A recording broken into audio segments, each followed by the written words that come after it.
दोस्तों आज हम जानेंगे कि आखिर लोग शेयर परचेज क्यों करते हैं। देखिए, जब कोई व्यक्ति किसी कंपनी का शेयर परचेज करता है तो वह व्यक्ति उस कंपनी के छोटे से हिस्से का ओनर बन जाता है। तो सबसे पहला कारण है शेयर खरीदने का कैपिटल एप्रिसिएशन के लिए। जब कोई व्यक्ति किसी कंपनी में शेयर खरीदता है तो उसका सबसे पहला कारण होता है, उसकी मंशा होती है कि शेयर की वैल्यू बढ़ेगी तो मेरा प्रॉफिट बढ़ जाएगा। एक एग्जाम्पल लेते हैं, एक राहुल नाम का व्यक्ति है, उसने किसी कंपनी के 100 शेयर प्रति 500 रुपए के हिसाब से खरीदे, यानी कि उसने कुल निवेश किया 50,000 रुपए का। 2 साल बाद कंपनी का अच्छा प्रदर्शन हुआ और शेयर का भाव 900 रुपए पर शेयर हो गया। अब उसकी निवेश की राशि क्या होगी? 100 मल्टीप्लाई बाई 900 यानी कि 90,000 रुपए। 2 साल बाद मिस्टर राहुल को 40,000 रुपए का नेट कैपिटल गेन हुआ, यानी केवल शेयर की कीमत बढ़ने से राहुल का पैसा बढ़ गया। दूसरा कारण होता है डिविडेंड पाने के लिए।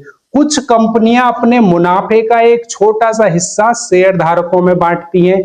इस मुनाफे को डिविडेंड कहा जाता है in the hands of share holder. एक एग्जांपल लेते हैं, एक कंपनी ने 10 रुपए प्रति शेयर डिविडेंड घोषित किया। आपके पास में 500 शेयर हैं तो आपको कितना मिलेगा? 500 इंटू 10 यानी कि 5,000 रुपए। ये पैसा सीधे शेयर होल्डर के बैंक अकाउंट में आ जाता है। ध्यान दें, हर कंपनी डिविडेंड नहीं देती है, कुछ कंपनियां डिविडेंड देती हैं, वो भी प्रॉफिट होने पर। थर्ड रीजन होता है कंपनी में हिस्सेदारी पाने के लिए।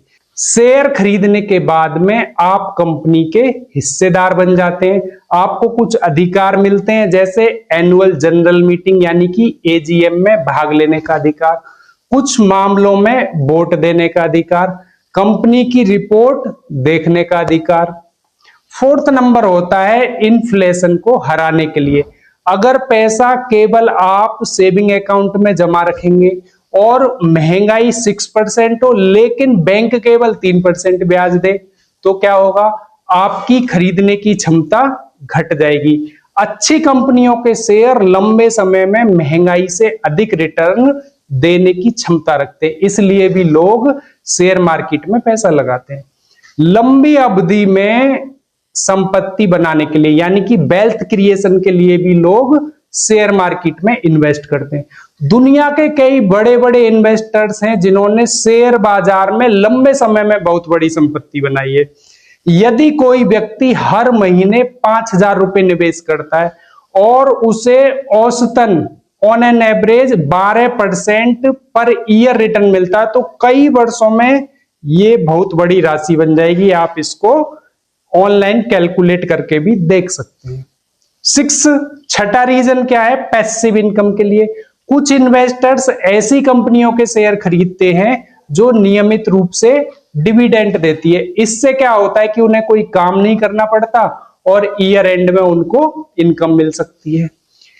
सातवां रीजन होता है ट्रेडिंग से कमाई करने के लिए। कुछ लोग शेयर लंबे समय के लिए नहीं खरीदते, वे कम कीमत पर खरीदते हैं, जैसे ही शेयर की वैल्यू बढ़ती है उस शेयर को सेल कर देते हैं।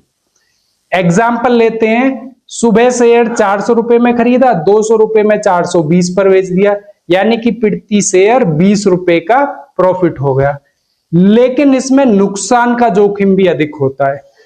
आठवां रीजन है भविष्य के बड़े लक्ष्य को पूरा करने के लिए। लोग शेयरों में निवेश करते हैं ताकि बच्चों की पढ़ाई, घर खरीदना, शादी, रिटायरमेंट, आर्थिक स्वतंत्रता यानी कि फाइनेंशियल फ्रीडम जैसे लक्ष्यों को पूरा करने के लिए।